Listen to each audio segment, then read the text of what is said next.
So we are now on Rule 3, the parties to civil action. This is a long rule. Mahaba ang kanyang provisions until 21? O, 22 pala. Okay, so let's start, no? Who may be parties in a civil action? Of course, we have the plaintiff and the defendant, but we have to note only natural or juridical persons. Natural, tao. Juridical, yung mga registered under the SEC or GOCC with charters, or entities authorized by law may be parties in a civil action. So, bilugan natin yan, natural, juridical, and those authorized by law may be parties in a civil action. The term plaintiff may refer to the claiming party, the counterclaimant, the cross-claimant, or the third or fourth, etc. party plaintiff. The term defendant may refer to the original defending party, the defendant in a counterclaim, cross-claim, or the third and fourth, etc. party defendant. Okay, so the proceedings in a civil action are necessarily adversarial. Adversarial meaning may parties, may plaintiff, may defendant. Okay.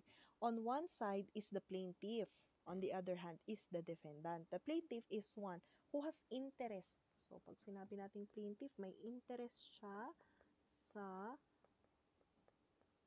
ayan, he has an interest in the subject of the action and in obtaining relief from demand on the relief demanded. So, he has an interest or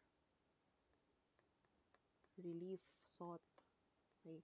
So, he may be the claimant in the original complaint. Ayan, sinabi nga sa rules. Ayan. On the other hand, the defendant is one who has an interest in the controversy adverse to the plaintiff. So, yung defendant, yung may claim sa case, adverse sa defendant, ay adverse with plaintiff. Basta plaintiff.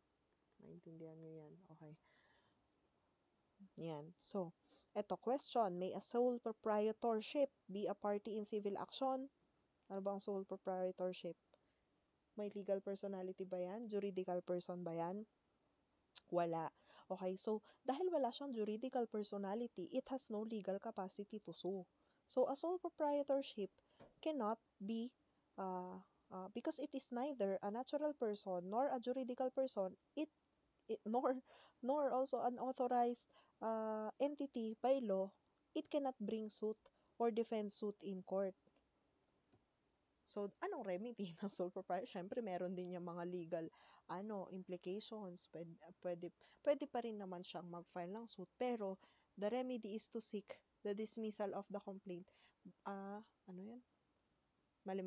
Okay, so sole proprietorship. So, if a sole proprietorship seeks or files an action in court, the remedy of the defendant is to seek the dismissal of the complaint by asserting lack of legal capacity to sue as an affirmative defense is in his answer. Ano naman ang remedy nitong sole proprietorship? Okay? So, it is to amend the complaint to implead the proprietor or the owner in substitution of the sole proprietorship. Kasi yung sole proprietors, wala naman silang juridical personality kasi iisa lang siya. So, yung sino yung may-ari ng sole proprietorship, dapat pangalan niya yung gamitin niya in filing a suit or defending a suit, hindi yung pangalan ng business niya as a sole proprietor. Yun, kasi nga wala siyang juridical personality. Pag itong sole proprietor, hindi niya inamend ang complaint niya, and the defendant does not seek the dismissal. So, the defendant, hinayaan niya lang din naman. The defendant cannot anymore raise the issue of lack of legal capacity to sue on appeal. Since the defect is only formal, an amendment even at that stage or appeal stage may still be made pursuant to Section 4, Rule 10, which provides that a defect in the designation of the parties and other clearly clerical or typographical errors may be summarily corrected by court at any stage of the action at its initiative or on motion, provided no prejudice is caused thereby to the adverse party. Ano naman tong mga authorized entities also authorized by law? Example, we have labor organizations. Yung mga entities without legal personality when sued as defendants. Ano pa, estate of a deceased person. Um, corporations by estoppel. Yan ang entities authorized by law. Ito example, X, Y, and Z are doing business under the name and style of XYZ Enterprise. XYZ Enterprise has no juridical personality because it did not organize as a corporation or as a partnership. So can it be sued or can it sue under its name? So being an entity without legal personality, it cannot sue under its name, but it may be sued. If it is sued and it files an answer, then the individual names and addresses of X, Y, and Z must all be revealed. So, personal na. Okay? The adverse judgment shall be against all of them as required by Section 6 of Section 6 of Rule 36, which reads that when the judgment is rendered against two or more persons sued as an entity without juridical personality, the judgment shall set out their individual or proper names if known. Ito, may an action be brought by a minor. May an action brought by a minor be dismissed on the ground of the lack of legal capacity to sue? No, because Section 5, Rule 3. Nandiyan yan, mamaya mabasa natin. A minor or person alleged to be incompetent may sue or be sued with the assistance of his father, mother, guardian, or if he has none, and a guardian ad litem. Okay. Ano naman example ng mga juridical person? Yung state, and its political subdivisions, GOCCs. Ayan. Pero remember yung state, it cannot be sued no without its consent. Ayan. Pero syempre may mga exceptions naman doon. Ito, may a foreign corporation be sued and sue in the Philippines. Well, under the Corporation Code, a foreign corporation transacting business regularly in the Philippines without a license cannot sue, but it can be sued in any court or administrative agency in the Philippines. A foreign corporation transacting business regularly in the Philippines may acquire the standing to sue in the Philippines by securing a license to transact business in the Philippines. But if this foreign corporation conducts an isolated business not regular, it needs no license. And it may sue upon such isolated transaction. Yun. Ano ba kasi ang isolated transaction rule na yan? So, it is the rule that authorizes foreign corporation conducting an isolated business not regular to sue upon the isolated business though it has no license to do business in the Philippines. Okay, so let's move on. Rule 3, Section 2. Parties in interest. A real party in interest, tandaan, RPI, a real party in interest is the party who stands to be benefited or injured by the judgment in the suit or the party entitled to the avails of the suit. Unless otherwise authorized by law or these rules, every action must be prosecuted or defended in the name of the real party in interest. So, real party in interest lang ang pwede mag-file ng case or be sued. Okay? So, ano ba sila? So, they are the persons or the party who stands to be benefited or injured by the judgment in the suit. So, a real party in interest may either be an indispensable party or a necessary party.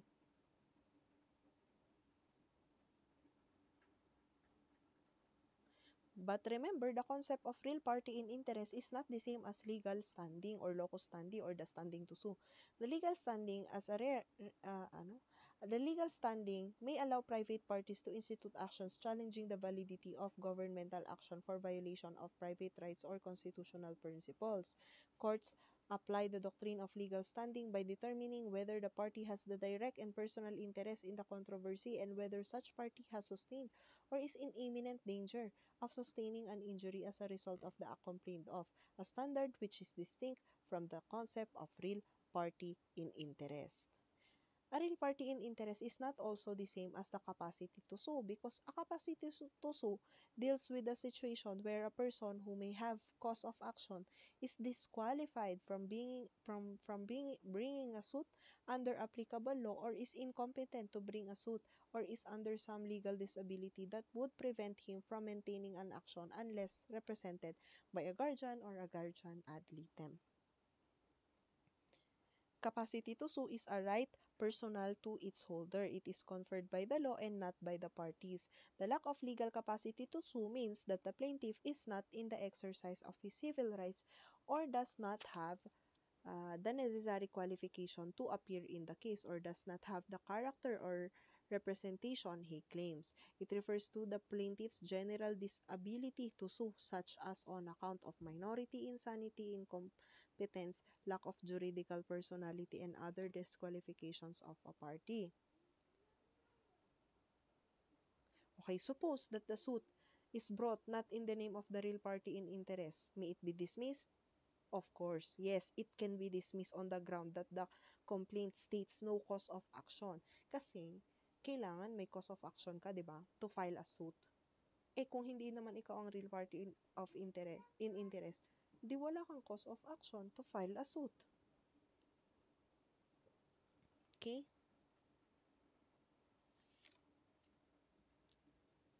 Okay. We also have to take note this indispensable party. So, an indispensable party is a party in interest without whom no final determination can be had in an action. A necessary party is one who is not indispensable. Actually, rule 3 din naman to, pero nasa baba siya.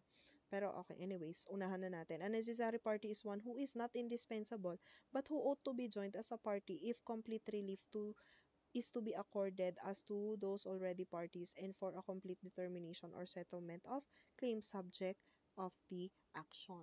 Okay, so let's move on reading the provisions of law. Okay, section 3, representatives as parties.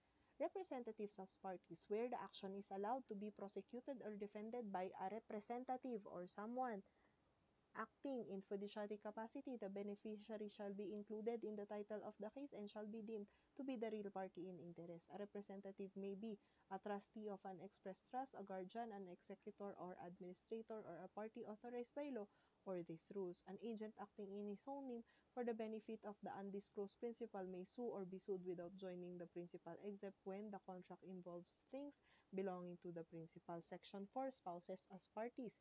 Husband and wife shall sue or be sued jointly, except as provided by law. Okay. Minor, section 5, minor incompetent person. A minor or a person alleged to be incompetent may be sue with the assistance of his father, mother, guardian, or if he has none, a guardian ad litem. Yun yung dinidiscuss natin kanina. Okay, permissive joinder of parties. So, a minor or a person alleged to be incompetent permissive joinder of parties, all person in whom or against whom any right to relief in respect to or arising out of the same transaction or series of transactions is alleged to exist, whether jointly, severally, or in the alternative, may, except as otherwise provided in these rules, join as plaintiffs or be joined as defendants in one complaint, where any question of law or of fact common to all plaintiffs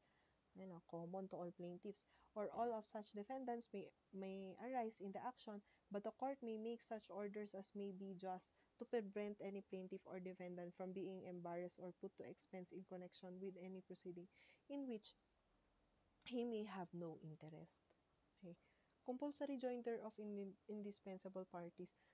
Ang sinasabi lang na permissive yung joinder of parties pero meron nga kasi kanina yung binanggit kong indispensable parties. Ito compulsory na kailangan ma-join sila. Why? Parties in interest without whom no final determination can be had of an action shall be joined either as plaintiffs or defendants. So, kailangan mo kasi indispensable party dahil kailangan nga siya doon sa action. Kung gusto mo ng final determination of the suit. Ayan. So, on the other hand, we also have these necessary parties. Itong necessary parties, pwede mong hindi i-join, no?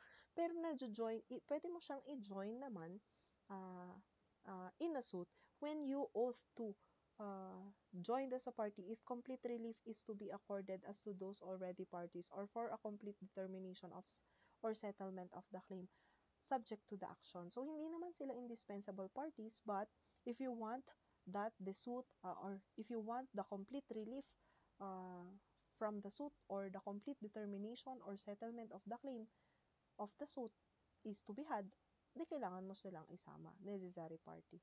Okay. So, ano naman kung hindi mo i-join ang necessary parties? So whenever in any pleading in which a claim is asserted, a necessary party is not joined, the pleader shall set forth his name if known and shall state why he is omitted. Should the court find the reason for the omission unmeritorious, it may order the inclusion of the omitted necessary party if the jurisdiction over his person may be obtained. Okay. So, wala naman nangyayari dun sa case, no? Pero kung kunyari, ayan, necessary party siya, pero hindi mo siya sinama kasi, o kunyari, love mo siya, ganun. Pero, syempre, hihingi ka ng permission sa court. So, si court nalaman niya na unmeritorious naman yung reason mo for omitting the necessary party. Di pwede niyang i-include pa rin, no, sa suit kung makakakuha siya ng jurisdiction over the person of that necessary party. So, ito, the failure to comply with the order of the inclusion without justifiable cause shall be deemed a waiver of the claim against such party. So, di ba, nilalagay na nga ni judge, tapos ayaw mo pang sundin. O di hindi ka na pwedeng mag-claim against that necessary party. The non-inclusion of a necessary party does not prevent the court from proceeding in action. So, magpo-proceed pa rin si court sa action, and the judgment rendered therein shall be without prejudice to the rights of the necessary party. Okay, Section 10. Unwilling co-plaintiff. If the consent of any party who should be joined as plaintiff cannot be obtained, he may be made a defendant, and the reason therefore shall be stated in the complaint. Misjoinder and non-joinder of parties.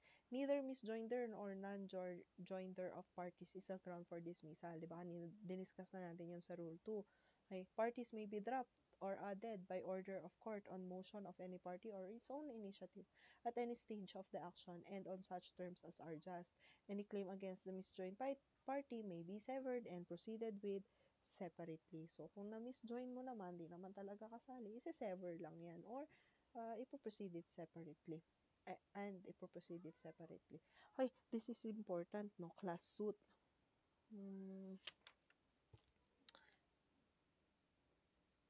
Section 12. Wait. Okay. So, class suit, may requisites kasi yan eh. Kaya ako nag-pause. Okay. Okay. So, Section 12, class suit, when the subject matter of the controversy is one of common or general interest to many persons so numerous that it is impractical to join all as parties, a number of them which the court finds to be sufficiently numerous and representative as to fully protect the interests of all concerned may sue or defend for the benefit of all. Any party in interest shall have the right to intervene to protect his individual interest. Okay, so requisite. Okay, so the subject matter of the controversy is one of common or general interest. Ayan, common or general interest to many persons. So, common interest. Okay? 2. The parties affected are so numerous. Ay, napakadami nila.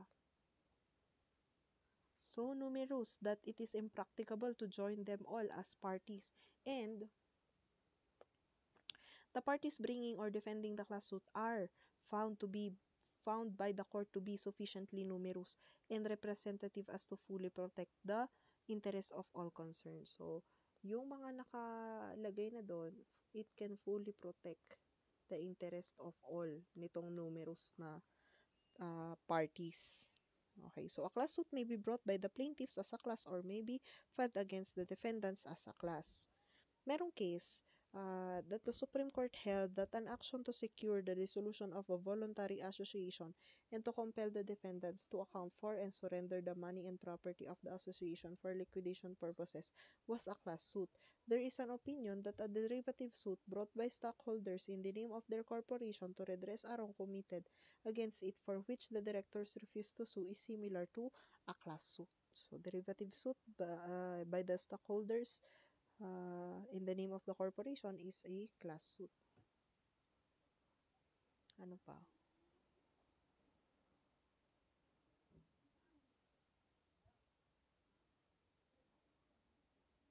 Okay, remember that even if the parties were so numerous, if there is no community of interest because the subject matter of the controversy was not common or general interest among all of them, there is no class suit or class suit is not proper. The remedy of the parties is either to bring the suit individually or join them all as parties under the rule on permissive joinder of parties. Okay, so just remember the requisites. Common and general interest to all.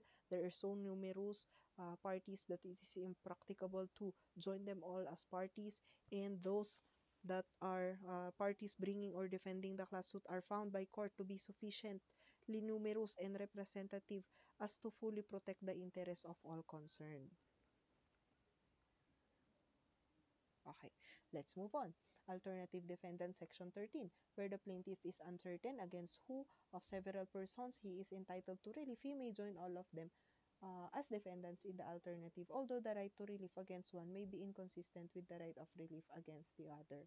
Section 14, unknown identity or name of the defendant. Whenever the identity or name of the defendant is unknown, he may be sued as an unknown owner, heir, devisee, or by such other designation as the case may require. When his identity or true name is already discovered, the pleading must be amended accordingly. Section 15, the entity without juridical personality as a defendant. O ito yung mga di nag-register sa SEC. Ano ba to? When two or more persons not organized as entity with juridical personality enter into a transaction, they may be sued under the name by which they are generally or commonly known. In the answer of such defendant, however, the name and addresses of the persons composing the said entity must be already revealed. Okay, Section 16, the death of the party and the duty of the counsel. Whenever a party to a pending action dies and the claim is not thereby extinguished, it shall be the duty of the counsel to inform the court within 30 days after such death of fact thereof and give the name and address of his legal representative or representatives. Failure of the counsel to comply with this duty shall be a ground for a disciplinary action. So the heirs of the deceased may be allowed to be substituted for the deceased without requiring the appointment of an executor or administrator or administratrix, pag babae, basta yun. And the court may appoint a guardian ad litem for minor heirs. The court shall forthwith order said legal representative or representatives to appear and be substituted within a period of 30 days from notice. Pag wala, no legal representative is named by counsel for the deceased party, or if the one so named shall fail to appear within a specified period, the court may order the opposing party with a specified time to procure the appointment of an executor or administrator for the estate of the deceased, and the latter shall immediately appear for and on behalf of the deceased. The court charges in procuring such appointment, if defrayed by the opposing party, may be recovered as costs. Okay, Section 17, the death or separation of a party who is a public officer. So, when a public officer is a party in an action in his official capacity during its pendency, he dies, he resigns, or otherwise ceases to hold office, the action may be continued and maintained by or against his successor if within 30 days after the successor takes office or such time as may be granted by the court, it is satisfactorily shown that to the court by any party that there is substantial need for continuing or maintaining it, and that the successor adopts or continues or threatens to adopt or continue the action of his predecessor. Before the substitution is made, the party or officer to be affected, unless expressly assenting thereto, shall be given reasonable notice of the application therefore and accorded an opportunity to be heard. So, basta public office, tapos ang kinaso naman sa kanya is an action in his official capacity, yung pumalit sa kanya, kapag namatay siya, nag-resign siya, or hindi na siya yung may hawak ng office, yun ang magsasubstitute doon sa case. Lalo na kung kinokontinue niya pa rin yung wrong or the act that was the cause of action in the suit. Ayan. So, Section 18, incompetency or incapacity. So, if a party becomes incompetent or incapacitated, the court, upon motion with notice, may allow the action to be continued by or against the incompetent or incapacitated person, assisted by his legal guardian or guardian ad litem. Section 19, the transfer of interest. Okay. So, in case of any transfer of interest, the action may be continued by or against the original party, unless the court, upon motion, directs the person to whom the interest is transferred to be substituted in an action or joint with the original party.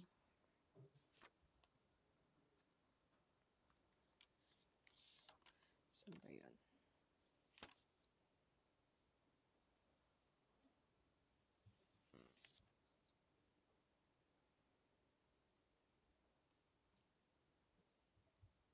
Okay, so ito.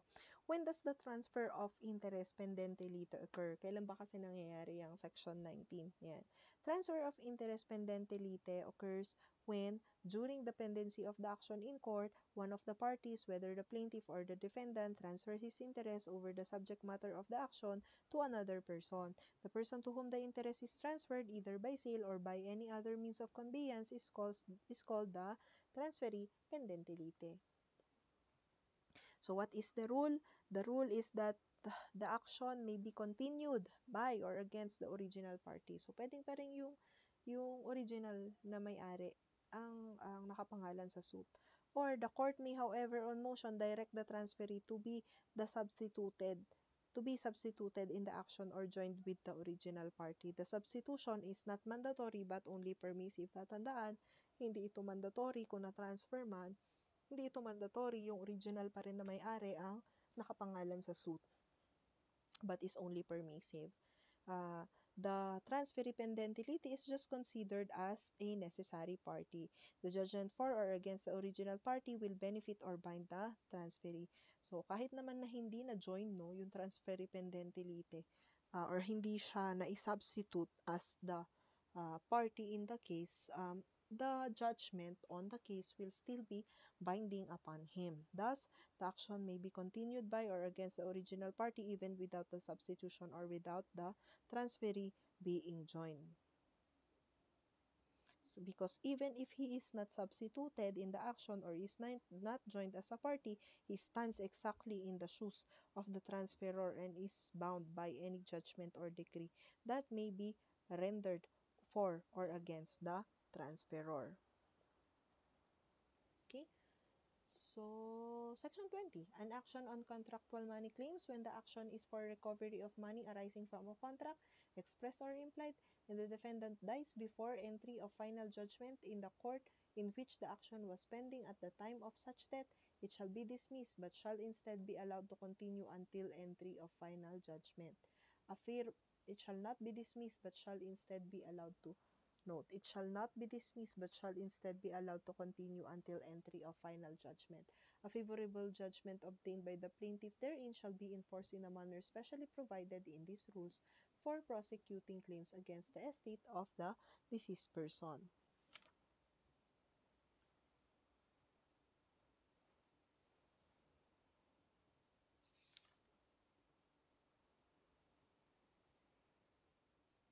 Okay, so Section 21, an indigent party. A party may be authorized to litigate his action, claim, or defense as an indigent if the court, upon ex parte application and hearing, is satisfied that the party is one who has no money or property sufficient and available for food, shelter, and basic necessities for himself and his family. Such authority shall include an exemption from payment of docket and other lawful fees and transcripts of stenographic notes which the court may order to be furnished him. The amount of the docket and other lawful fees which the indigent was exempted from paying shall be a lien on the judgment rendered in the case favorable to the indigent unless the court otherwise provides. So, kunyari, hindi nga siya pinagbayad, diba? Docket fees, lahat ng fees, hindi siya pinagbayad dahil siya ay indigent. Okay. So, yung amount na marirender in favor of the indigent will be a lien.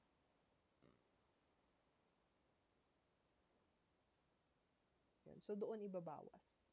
Okay. Any adverse party may contest the grant of such authority at any time before judgment is rendered by the trial court. If the court should determine after hearing that the party declared as an indigent is in fact a person with sufficient income or property, the proper docket and other lawful fees shall be assessed and collected by the clerk of court. If payment is not made within the time fixed by court, execution shall issue or the payment thereof without prejudice to such other sanctions as the court may impose.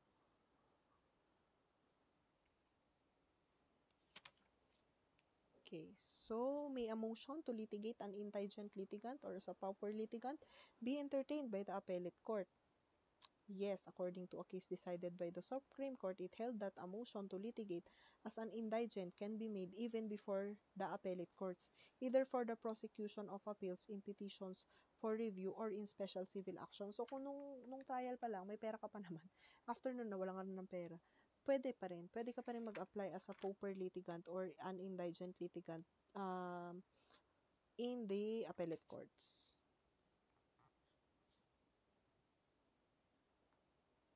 Note also that under Rule 41, the trial court has residual power to permit appeals of indigent litigants.